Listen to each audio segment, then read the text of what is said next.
Welcome to Through the Rough, a place where real-life people share the real-life experiences that have shaped us into who we are today. Welcome back to part 2 of Drew's story, titled The Moment It Wasn't a Choice Anymore. Yeah. I didn't get pinned on it, but they had a feeling. And I can kind of talk about it now because that was the first financial amends that I completed once I went to AA. Yeah. Yeah. So anyway, so I'm borrowing my dad's 1998 Cutlass Supreme, little 4-door egg-looking car, because the 90 Cutlasses weren't as good as the 80s Cutlasses. Yeah. I hit a Jeep on a job. I hit a deer going to a job in South Dakota when I was working on windmills in November. And I trying to get to this meeting at 7:30 in Bellevue. And of course, I got to dress myself up a little bit. So I got my best holy jeans. I got my good slip-ons from Kohl's. The T-shirt and the suit jacket look. Yeah. That was so early 2000s with my AC/DC ball cap. And I roll into this meeting at like 7:05, 7:10. And this is a meeting that when it's 7, it's game time. Everybody's where they're supposed to be. There's no fucking around. So I roll in late, and there ain't a single soul in that foyer. And I'm on my way out the back door. Because it's turned left to go into this auditorium, open the door, big noise. Everybody fucking looks back and sees you. But you're late, right? Or go out the back door, go around the building and leave. Yeah. And I go to leave. I take that right, I open that door, open that second door, and I take 2 steps. And this motherfucker calls my name, Drew Johnson. And I was like, huh? And it's this dude, Wally, who I'd known from last time I was sober. And he's just out there hanging out, smoking a cigarette, not doing what he's supposed to be doing, right? And he starts talking to me. And if he wasn't out there, I wouldn't be sober right now. You would walk. I was gone. Yeah. I was fucking... That is like, think about okay. Those moments in time that literally changed your life. I was 100% committed to leaving and never come back. That dude was there for a reason. Yeah. He was put there for a reason. Yeah. And every time you recognized the opportunity. Yeah, and every time I see Wally, dude, I thank him for I thank him for breaking the rules. Because the AA that was down there, they're very rule driven. Like, you're going to do this, you're going to wear a suit, you're going to make your bed, you're going to fucking be places on time or early, da-da-da. And Wally was like, fuck all that, right? He's kind of that person. Yeah. To a point. He's not like completely. No, I believe me, I relate with Wally a lot more than people would think. Dude, me too. And we just shot the shit. And then we got done with our cigarettes. And he's like, you want to come in? I was like, yeah, I do. And he drugged me in that meeting, and I got everybody's number, and it was sober since kind of thing, right? Did you have any fear of sobriety? Yeah. And if so, like, what was those fears of being sober? You don't have the solution anymore. Yeah. You have to think about everything all day, every day. There's nothing to quiet the mind. That's why I watch so much Bleach. Yeah. Because involving myself in that story is what quieted my mind for those first 3 weeks or so of being sober with no job. What's the noise going on in your mind? It's like it's like the worst fuck you cocktail party that you've ever attended. Just completely shaming shame, yourself. Guilt, Yeah. disgust, all the webs of lies that you have told over And you the sit last... there and you just dwell about it. And there's nothing you can do about it. It just fucking hits you like truck after truck. When do you cut the cord? On that shit? Yeah. You can't. By yourself. It's impossible. What makes you believe that you can't do that by yourself? Because I tried. Do you think it's that way for everybody, or was it that way specifically for you? It's that way specifically for me and people like me. Yeah. Yeah. It's a thing. Different strokes for different folks, right? Yeah. Yep. I tried my damnedest to do it all solo, and failure after failure after failure. And before you knew it, doing some stuff in AA, and it really just starts out as a distraction from the noise, like being able to shut the door on the cocktail party while you go do some other stuff with some other people. Yep. It's like, oh, this ain't bad. But then you got to go back to the cocktail party. And so what did you do for those times when you were home besides watching Bleach to help kind of with I that? jerked off a lot. That would occupy your mind. For about a minute and a half at a time. I was gonna say, Oh. what methods or programs did you? Well, the over/under. Well, it's like one of the few like other than like doing some extreme shit, it's like one of the few simple ways to get a little dopamine hit. Yeah. And I'm like pre-diagnosed ADD and autistic at this point, so I don't like now. I take Adderall because that fixes me. Like, It helps. Helps organize the Yeah. thoughts. but yeah, it's literally night and day, and it's not like I mean, I'm sure you can kind of tell that I'm not. This isn't a me being sped the fuck up and like zooming. Yeah. Like this is me with Adderall. Yeah, I was gonna say you do seem a little more relaxed and Yeah. low key. Yeah, Than well, I I'm able remember. to form thought. God, yeah, and I'm not searching through fucking knocked over file cabinets of memories anymore for shit. You know, Yeah. that's what it's like. All those I toxin shit you see about ADD, most of them are pretty accurate. I can relate to the jumbled thought process. When I got out of prison, I kind of went through the same thing. I tried to explain it to Lindsay, and the only way I could explain it was I took a piece of paper and I just drew knotted, squibbly lines everywhere in this big ball of fucked up yarn. And I said, "These are my thoughts right now." And then I drew another one where they were just straight lines, perpendicular and even. These are what they used to be. These are what they are now. I need to get back here, and I don't know. And it was driving me fucking nuts.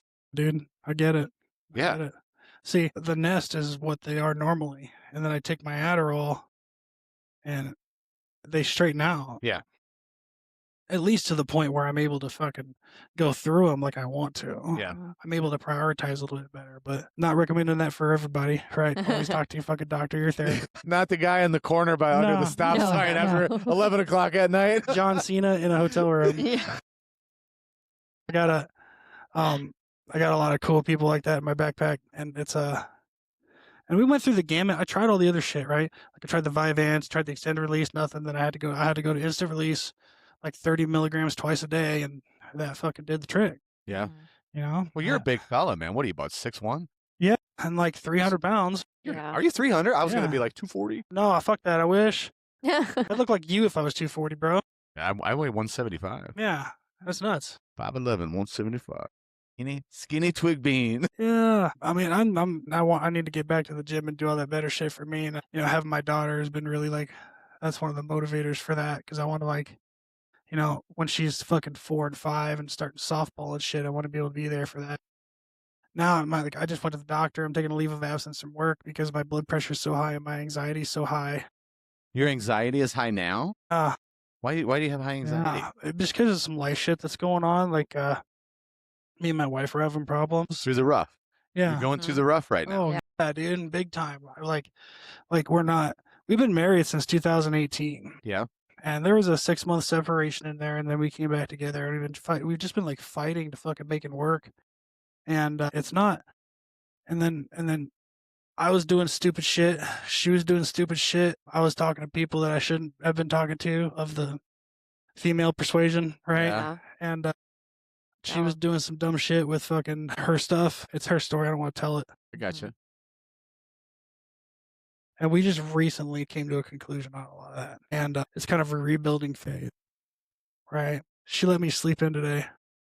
We were playing games together last night. And I fucking love my wife so much, dude. She said she'd get up with the kids so I could sleep in because of all the shit I got going on right now. And I woke up to your fucking call, the vibrating in the bed. And I was like, fuck. And then immediately the mind goes to where the shitty places, right? Oh, she's going to be so pissed that I forgot about this. I'm going to be gone for 4 hours. She's probably got plans and da-da-da-da-da. So I fucking got up and I got ready and I went out, and she's just laying on the couch playing her fucking phone game or whatever. And the little one's shirtless in the living room playing with blocks, and the 10-year-old's off making a bowl of ramen for himself. And I lean over the edge of the couch like, I forgot about that podcast today. She's like, oh, okay. Is it cool if I go to that? Oh, yeah. Yeah, go take care of that. Go for it. And it wasn't the normal reaction. Nor, at least the way she's been, it's not her, because to me and to her, that's an adversity, right? It's something that was not planned, and now she has to deal with, Yeah. right? We talked about it. Yeah. hey, my buddy Sam wants me to do this podcast and whatnot. Da, da, da. But I never gave her a specific day and Date. time. The calendar invite, that's it. No offense. You know, I it's feel funny like because it's a man thing for sure. create a little bit of anxiety for Lindsay today. I'm like, hey, I haven't got any confirmation on Drew being over here today. I'm like, when's your last communication? I'm like, we need to change procedure and process to make sure that this shit doesn't happen. And Yeah, then no, I finally, know. and then she's like, he texted me back, and I saw you text me, and I'm like, oh, thank God. I'm like, okay, we're good. I was dead asleep. I'm fucking rolling around in my bed with my CPAP on, just like, and then, but it wasn't. And she wished me a good time and gave me a little kiss, and I went in for more, and she was fucking receptive to that, and it was just really cool, not normal interaction. And I'm putting that one in the fucking piggy bank, right? Yeah. Because she's the kind of person that fucking loses her shit when things don't go right the way that she wants them. She gets locked into an expectation. Holy fuck, and when dude, that yeah. expectation doesn't come through, she's, Yeah. And it's not necessarily a bad thing. You just need to round the edges a little bit. And I'm the gotcha. kind of person I don't give a fuck at all ever about plans or times, or we'll get there when we get there. Kinda sounds like wife's is right. I don't lose my shit, but Yeah, I mean, you can have her struggle. on next too if you want. Yeah, I struggle with that same of having an expectation or planned and it doesn't go right, and then having to literally like calm myself down and try to redirect because it bothers me. Part of her thing is I think she just needs to learn to rely on me because I'm going into all this shit expecting it to fail. Like, I already have a plan for failure. And how do you, okay, with that kind of mindset, where do you think it's gonna go if you have that mindset going in? Wherever it goes. Like, there's You don't. do any you- set of circumstances or scenarios, there's only going to be a few possible outcomes given the variables and the circumstances, right? Yeah. And you can usually figure, well, something could happen. Like, let's say we're going to some place to meet some people. Car could break down. Need to stop and get gas. We're probably going to be late because of traffic, right? Somebody won't show up. There's always going to be a handful of things that aren't going to jive 100%, right? So you can compensate for those variables and be ready to pivot when needed, if needed. And if it goes great, it goes great. Cool. I just throw all that shit in the garbage and Yeah. enjoy my time. Right? That's living in the moment. I live in the moment. I try not to set an expectation of good or bad. It's just, I take it as it comes, or at least I try my best to take it as it comes without developing an emotional response. I feel if you develop an emotional response, well, now you're attached to a predetermined outcome that may or may not happen. And you're just inviting drama or stress into your life. Yeah. That's, again, not everybody sees or acts or responds that way, but I've found, especially in the last couple of years, that it works the best for me. Yeah. Well, it's and something I've struggled with my whole life is understanding what contentment is and experiencing it and doing my best not to try to create it. Yeah, because that's Because forcing that's a response. not Yeah, that's it's not not real. what fucking contentment is. No, there's no authenticity there. It's not real. Being content is not circumstantially driven either. No. It's not getting to a place or doing a thing or having a person or being here or there, X, Y, or Z, right? It's the moment. Are you content now?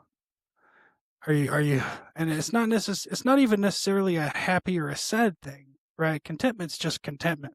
In the definition, you'll see it as a state of happiness, a state of contentful happiness or whatever, or satisfaction. But it's not necessarily like I can be content in the middle of a shitstorm.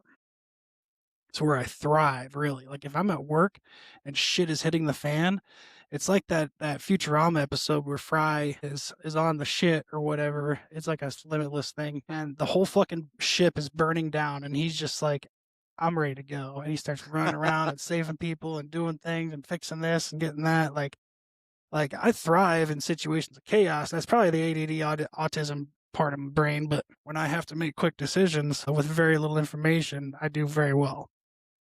So it made me a really good employee in certain situations. But when it comes to organization on the back end, oh, I was supposed to fill that form out. I'm sorry. The work's done. They're happy. Why do you need all those other bullshit? Yeah, I gotcha. I do. I understand that. RSVPing to letting you know I'm on the way. I had to put a post-it note in my van to call customers when I'm on the way to their site. Yeah. Because I will forget. And then I get there and they're like, why the fuck didn't you call me? And like throughout our company, that's one of our customers' biggest complaints. And I work on overhead hoisted cranes. Mhm. So big heavy shit, lifting up big heavy shit, and forklifts and scissor lifts and boom lifts and whatnot. I'm basically the dude that fixes all of it. So if my boss has a goofy thing, she sends me. Right? It's cool. I like it. Right on. Yeah. Do you feel kind of going back to like beginning of your sobriety, kind of looking back, did you feel that your any of your relationships changed during that? Like better or worse? What do you mean? Just like your relationship with other people as you were Oh, like sober with your oh, family, brothers, all that. And how did it? my relationship with my dad got better. Yeah. Yeah, we were able to relate to a lot more shit. Elaborate on that. Like, how did Well, it get better? Well, part of it was I wasn't fucking up anymore, right? I wasn't drinking anymore. I was sober. And that for him lifted a lot of his veils that kept us apart. And he was able to start working closer to me because I wasn't being the fuck off drunk son anymore. Dude, even before I took my first drink, he knew. He knew. He's like giving me all this AA literature, like, hey, you should fucking read this some night and Yeah. like let me know what you think. And it was like all the mantras of the founder of AA and shit. And like this, I'm 14 when he's doing this. And you're like, why are you? How did you receive that? I didn't do it. But how did you, like, what was your, like, were you like, what the hell is this? Like, what? Yeah, I don't give a kinda. shit about any of Like, this. oh yeah, okay. Absolutely Well, in no way took it serious. I was like the pacifist, right? So I was just okay. I'll take a look at it when I can. How's it? If you could go back today, knowing what you know today, what would you tell that 14-year-old version of you? Told my dad to fuck off. That's what you would tell Yeah. your 14-year-old version to tell your dad, is tell him to fuck off? Yeah, you don't need that shit right now. You'll get it eventually, but Yeah. there's some key moments coming up, dude, that you're gonna learn. Yeah. You're gonna learn some good shit. So you wouldn't change a thing. Nah, You'd let yeah. it unfold the way that it did? Yeah, you have to because you would get into the multiverse and whatever fucking bullshit like timeline crap that you want to get into, but it's like the sycamore tree in front of my house is the tree in front of my house because of everything that's happened up until that time that it got planted, Yeah. and everything that's happened to it up until the time that's right fucking now. The same thing for me and you and you. Like, I wouldn't be here talking to you if I started reading that book at 14. That's true. I wouldn't be here talking to you, sharing my story, if anything changed, right? And good, bad, or indifferent, you need the lows to know the highs, right? Huh. If your life's just fucking chill, like Your life is going to suck. dude, like my wife is obsessed with those fucking bullshit drama shows like Jersey Shore and shit. And like I understand why those people flip out about not getting their fucking food order right. That's all they have.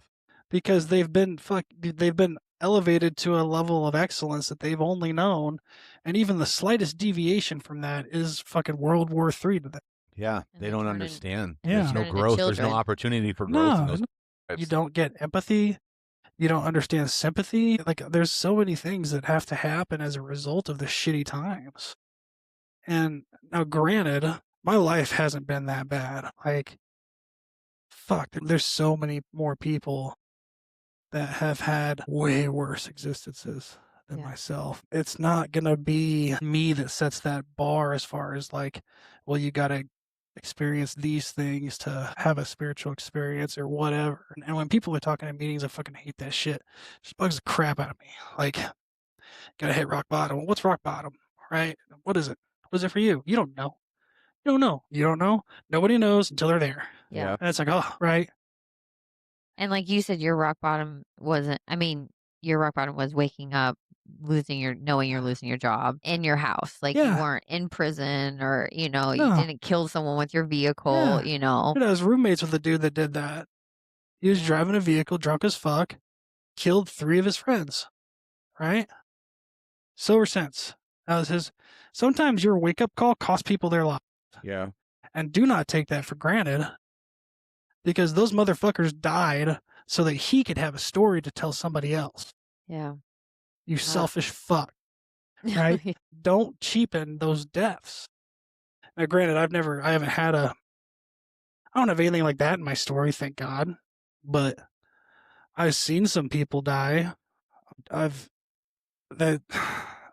There's So sometimes you scroll through Facebook and then you see dead profiles. Has that ever happened to you?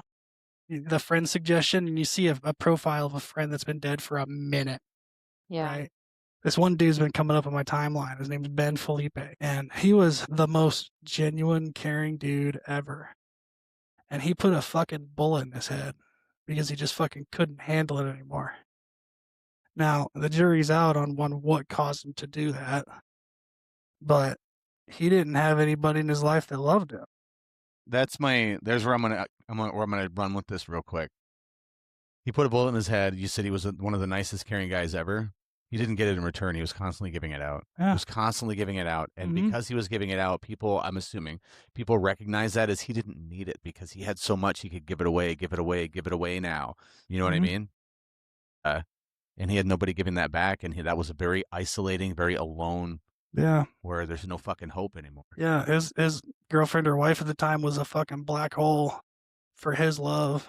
And it was literally no light could escape that. Yeah. It was fucking terrible. So Yeah.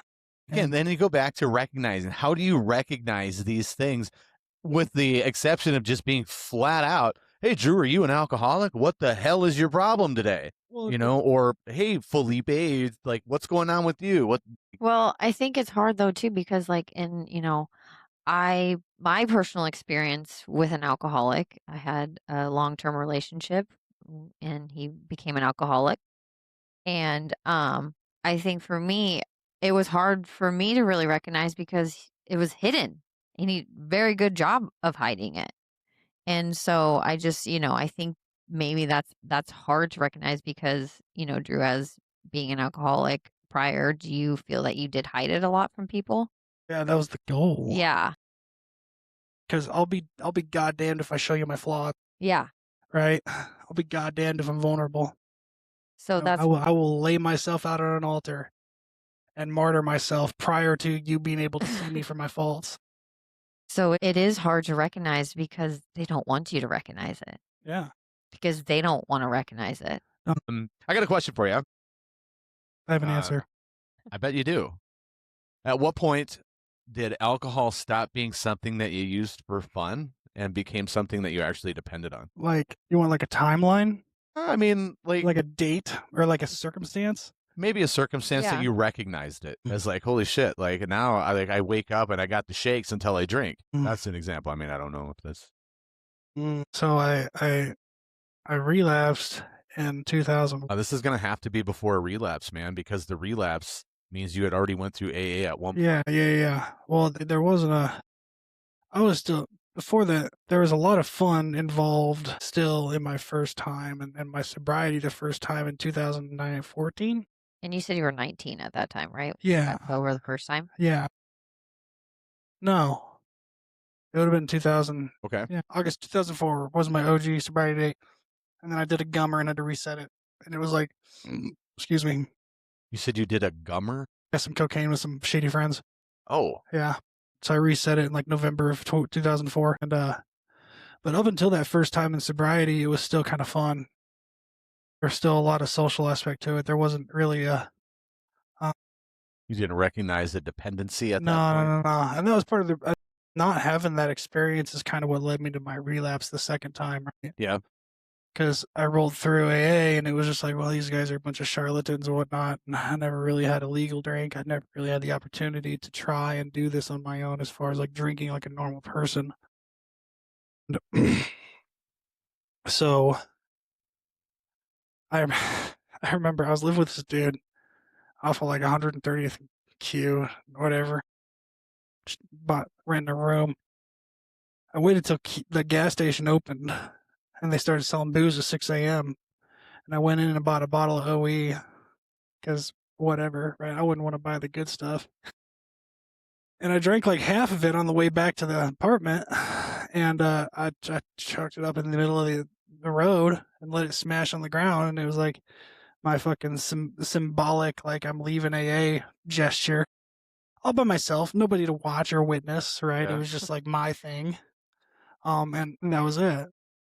And then I started started drinking, and it wasn't that bad for the first like few months, but it progressed. And then when I started experiencing adverse life circumstances as a result of my drinking and still drank through all that, that was when it started becoming a necessity. What adverse? So I was working at the power plant when they were building it in Lake Manawa, making ass over elbow money. That's back when you were a union electrician. Yeah, right? yeah. And going out and drinking with those dudes, drinking with the governor. This dude from Massachusetts. Yeah. He would just buy me cases of beer and take me to the titty club and just throw tweets on the fucking bar for me, dude. It was dope. Shout out to the governor in Massachusetts. Best enabler you ever had. Yeah. He was the shit, man. Oh, we'd do our Monday safety meetings there too at the titty bar because we were right across the highway, right next to the Playhouse. So even then, it was still social and whatnot. And then I left that job to go work in Lincoln at I went to work 7/12s in Hastings, Nebraska on a power plant shutdown, 7 12-hour days on nights. Oh, sounds awful. My grandma lived in Grand Island and she had a room that she could rent me. So I rented that room and I drove from Grand Island to Hastings. It was like 45 minutes-ish, half hour every day, 7 days a week for like a month. And then I would hurry up, get home, go to the apartment, dress, and then go back to Hastings to get hammered with the guys because they had a house that they had rented together. And then I would drive back hammered to Grand Island, pass out for like 3 or 4 hours, get back up and go to work. Give listeners an idea of the distance or the time length of this drive. So it's a divided 2-lane highway or 4-lane highway. So 2 lanes on each side, straight south, flat. How many hour drive? It's like 45 minutes from apartment to bar. Okay. Intoxicated either way. 5 minutes of driving. Yeah, so an hour and a half either way. Yeah, so I'm doing it an hour and a half. So I'm doing it for 3 hours a day, on top of working a 12-hour shift, on top of drinking for 3 or 4 hours more. So you're already like utterly exhausted. Yeah, but you're still going strong. Not necessarily exhausted. Alcohol's an upper for me. You get me drunk, I'm ready to go. Really? Where it's game time. That's why you were always like that guy, like, oh, fucking Drew Johnson, man, this guy. Yeah, he's high energy. You were ready to pass out all the time, dude. Yeah. Just carrying your drunk ass around. It's the time I was unconscious. That one time you got knocked out by that dude. You don't remember. It was this dude. So we were downtown. Is that how I got the cut on my eyebrow? I tripped, dude. You got hit by a dude. Really? Yeah, in a Michael Irving jersey. I don't remember any of that. I right just remember right in front of Spaghetti Works, dude. Yeah, I remember that. Yeah. He spoke because we'd go by the underground. Yeah, because you were talking shit and like you do, right? Me and CJ were both on our phones. Don't know who CJ is. We were both on our phones trying to get fucking laid by some chicks that were like in town from Australia, which we worked that out, by the way. And you were talking shit, and this dude just laid you out. And we watched you hit the ground, and he started walking away, and we just signaled over the cops like, hey, officer, that guy in 21, he did this. And they got him and held him off to jail and whatnot. We picked you up, threw you in the back of my Jeep. I have a triangle scar on my eyebrow as a result of my face hitting the ground. Yeah, because it's all that cobblestone brick stuff. Threw you in the back of my Grand Cherokee and took you home and dropped you on the couch and made sure you were sideways. And then we left to go get laid. Right on. Well, thank you for bringing him home safe. That was fucking 20 years ago. Yeah. More than 20. That was 20-some years ago. I was worried about your head in other ways because we didn't buckle you in because why, right? Yeah. Mhm. And you were laying on the back seat and I took a hard left because of whatever, probably because I was drunk. And the G-forces set you up. And I've never heard a head make that noise that your head did when it hit the side window of that Oh my God. door. No recollection No. whatsoever. Yeah. Well, no, you were gone, dude. Yeah. There was no remembering for you, especially after that. Yeah. Jeez. It was like Not a proud moment. no, you were good to go after that. It's hard to face that reality, thinking about that as a 20-some years later, hearing that from an outside source. Even now, like, I didn't know somebody fucking hit me. My recollection of that at all is I tripped going off the curb, I rolled my ankle, and I went right on my face. That's all I remember. And I remember something about a police officer. I think he was an African American cop. I think, maybe. Yep. He was the And- dude that was always down there because that was like his shift. Yeah. That like stocky, short black guy. But we were by at the time it was the underground. Yeah, Yeah. Yeah. Do you remember that guy getting kicked through the glass? that was dope. Do you remember that? Yeah, I that was was just dope. telling Lindsay about that a couple Oh, of weeks yeah. ago. That was I'm a like, good I saw a time. guy get Yeah. fucking That was a good time. kicked through the glass here. Yeah. I'm like, and that's some thick glass. Yeah, It's just like an that's- inch thick. So anyway, tangent. Right? Yeah. Sorry. That's what conversation. What I forgot where I left off on that. You were driving from the Hastings to yeah. Grand Island. Well, I had to. There wasn't a question. It was a necessity. I had to get drunk. I had to do this. There was one night it was a bar that was a titty bar on the weekends. So Friday, Saturday it turned into a titty bar. Yeah. And they did whaler wrestling. And the other electricians paid for me to wrestle a chick. with- Really? Yeah. Did you win? No, and that's fine. I imagine that's okay. It was- That's Oh, a situation I think no, most she men got- really hear. And what happened was I'm driving back hammered and I ended up passing out at the wheel Oh Fuck. shit. going north, and Wow. my car ends up drifting into the median, and I wake up just before the bridge, and I managed to get the car back on the road. And you would think that would sober a dude up. I mean, I was definitely stone cold sober the rest of the drive home. after Yeah. that. Like narrowly missing a bridge by feet. Nope. Back at the same bar, did the same shit next night. Right? No recollection of that. I mean, there was a recollection, but there was a justification. Yeah. Right? Like, I'm not gonna get as drunk. I did, obviously. And then my birthday happened then too, and the electricians took me out and got me hammered. I did a puking rally, ended up passing out in the gutter, literally the gutter of the street downtown Hastings, and they threw me in the back of a car, and I painted the side of the car with all my puke. And one of the guys lived in town, so they dumped me on his couch under in the basement, and I ended up wetting myself profusely. And I was like, we left from work and just started, Yeah. right? So I was still in my work clothes, and I just went to work when I woke up, like 10, 11, Yeah. whatever time it was. And I just went to work with piss-covered pants and whatever, and then went and did it the same night. Zero fucks given. Zero fucks given. Dude. Why do you feel that you had zero fuck? I mean, even the next day working in piss pants. Well, it's legit. I mean, that's a legit question. Yeah. You go home and change. Yeah. I would miss out on 2 hours of work. The That's- what's it called? FOMO? You Yeah, call if it, you're Lindsay? missing out. I've never Yeah. heard that term until the other. I- Funny. Yeah. That's not that fresh, dude. That's been around. Yeah. I've never heard it. But me, I don't give a fuck if I miss out or not. No, Well, that's why well, you've never heard it, because you're not a person who cares about it. I would miss out on the paycheck part, though. That was the thing. Yeah. Right? Like, because I'm making $45 an hour. And if I'm on overtime, I'm making like 70 or 80. Like, a 23-year-old kid making that much money. Nope. Yeah. It's on overtime now. That's a case of beer or two. Or a keg. Yeah, exactly. That's a keg. And is that what you like was your mindset with like working and earning money so you're like, oh yeah, so then I can buy this much alcohol. Yeah, more or less. It was just to survive. Yeah. Just to survive. And then I went to Oklahoma for a while and worked down there. And then my ex-fiance bailed me out of Oklahoma, came and rescued me. And bailed you out of jail? No, like from Oklahoma. Just getting you out of that environment. Yeah. Because we had partied back in the day and we were talking, and she just said, come on.